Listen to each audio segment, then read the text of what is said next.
मन के मंदिरवा में बैठल ए जगत गुरु। मन के मंदिरवा में बैठल ए जगत गुरु। के हरिहे दुखवा मार ए गुरु। के हरिहे दुखवा मार ए गुरु। आपन दुखवा शिव गुरु के कर से कहबै हो। आपन दुखवा शिव गुरु के कर से कहबै हो। के हरिहे दुखवा मार ए गुरु। के हरिहे दुखवा मार ए गुरु। आपन दुखवा शिष्या के करो से ना कहिया हो।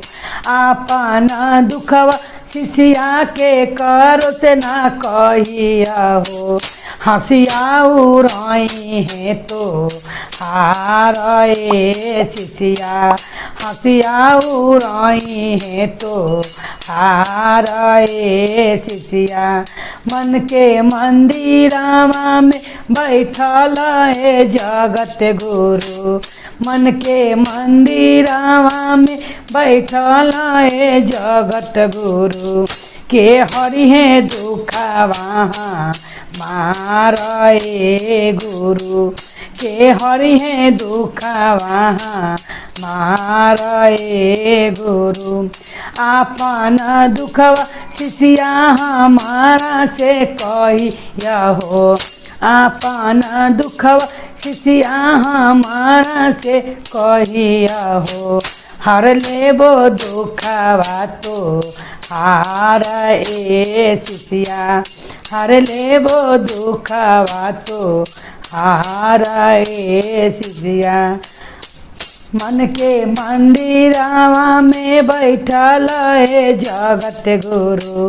मन के मंदिरवा में बैठल ए जगत गुरु। के हरिहे दुखवा मार ए गुरु। के हरिहे दुखवा मार ए गुरु। हर लेबो दुखवा तो हार ए शिष्या। हर लेबो दुखवा तो हार ए शिष्या।